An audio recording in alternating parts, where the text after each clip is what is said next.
മറ്റുള്ളവരുടെ തെറ്റും മനസ്സിനേറ്റ മുറിവുകളും വെറുപ്പും പ്രതികാരവുമൊക്കെ ചിന്തിച്ചിരുന്നാൽ ഭംഗിയായി ജീവിതം മുന്നോട്ടു നയിക്കാൻ കഴിയില്ല. ഒരിക്കലും സന്തോഷവും ഉണ്ടാകില്ല. ഒരാളെ പൂർണ്ണമായി മനസ്സിലാക്കി എന്ന് ചിന്തിക്കുന്നത് വിഡ്ഢിത്തമാണ്. നിങ്ങൾക്ക് കണ്ടുപിടിക്കാൻ പറ്റാത്ത വിധം മുഖംമൂടി അണിഞ്ഞവരായിരിക്കും പലരും. നിങ്ങൾക്ക് തെറ്റുപറ്റിയാൽ അത് സമ്മതിക്കുക. നിങ്ങൾ ചെയ്തത് ശരിയാണെങ്കിൽ അഭിപ്രായം പറയാതിരിക്കുക. രണ്ടും മറ്റുള്ളവർക്ക് നിങ്ങളിലുള്ള വിശ്വാസം വർദ്ധിപ്പിക്കും. പരിഹാസങ്ങളിൽ നിന്ന് പാഠം ഉൾക്കൊള്ളുക. വിയർപ്പൊഴുക്കി അധ്വാനിക്കുക. തളർത്തുന്നവരുടെ മുന്നിൽ പുഞ്ചിരിയോടെ തലയുയർത്തി നടക്കുക. വേദനിപ്പിച്ചവരെ വിട്ടുകളയുക. അവർക്കുള്ള മറുപടി കാലം കൊടുക്കും.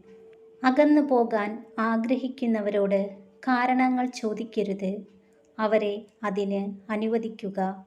കാരണം നിങ്ങളുടെ ഭാഗത്ത് തെറ്റില്ലെങ്കിൽ പോലും അവർക്ക് നിങ്ങളറിയാത്ത ഒരുപാട് കാരണങ്ങളുണ്ടാകും. ആരിൽ നിന്നും അധികമൊന്നും ആഗ്രഹിക്കാതിരിക്കുക എന്നതാണ് നിങ്ങൾക്കും നിങ്ങളുടെ മനസ്സിനും നൽകാവുന്ന ഏറ്റവും വലിയ സമ്മാനം. കാരണം നമ്മൾ ആഗ്രഹിച്ചതുപോലെ ഒരിക്കലും മറ്റുള്ളവർ നമ്മളോട് പെരുമാറണം എന്നില്ല. മരിച്ചു പോകാൻ ജീവനറ്റ് പോകണമെന്നില്ല. ഒരു വാക്കുകൊണ്ടോ നോക്കുകൊണ്ടോ അത്രമേൽ നമുക്ക് പ്രിയപ്പെട്ടവർ നമ്മളെയൊക്കെ മാറ്റി നിർത്തിയാൽ മാത്രം മതി. ചില സമയത്ത് ചില കാര്യങ്ങൾ നിങ്ങളെ വല്ലാതെ വേദനിപ്പിക്കും. പക്ഷേ ആ വേദന നിങ്ങൾക്ക് നൽകുന്നത് ജീവിതത്തിലെ വലിയൊരു പാഠമായിരിക്കും. കാലിൽ തറച്ച മുള്ള് ശ്രദ്ധയോടെ നടക്കാൻ പഠിപ്പിക്കും.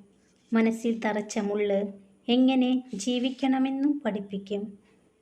നിങ്ങൾക്ക് തരണം ചെയ്യാൻ സാധിക്കാത്ത പ്രശ്നങ്ങൾ ഒന്നുമില്ല എന്ന വിശ്വാസം നിങ്ങളുടെ മനസ്സിനും ശരീരത്തിനും ഊർജം പകരും.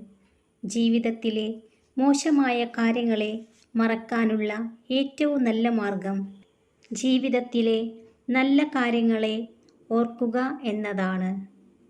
കള്ളങ്ങളും രഹസ്യങ്ങളും വാഴുന്ന ഇടങ്ങളിൽ സ്നേഹത്തിന് വിലയുണ്ടാകില്ല.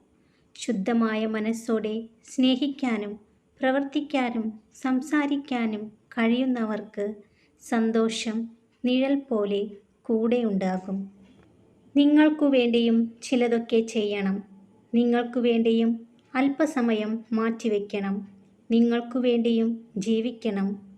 ഉരുകിയാൽ മാത്രം പോരാ, നിങ്ങളിലെ പ്രകാശം ആസ്വദിക്കാനും കഴിയണം.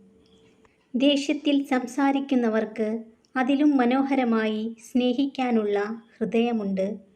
പുറമേ ചിരിച്ചുകൊണ്ട് നല്ല വാക്കുകൾ മൊഴിയുന്നവർക്ക് അതിലും മനോഹരമായി വഞ്ചിക്കാനുള്ള ഒരു മനസ്സുണ്ടാകും.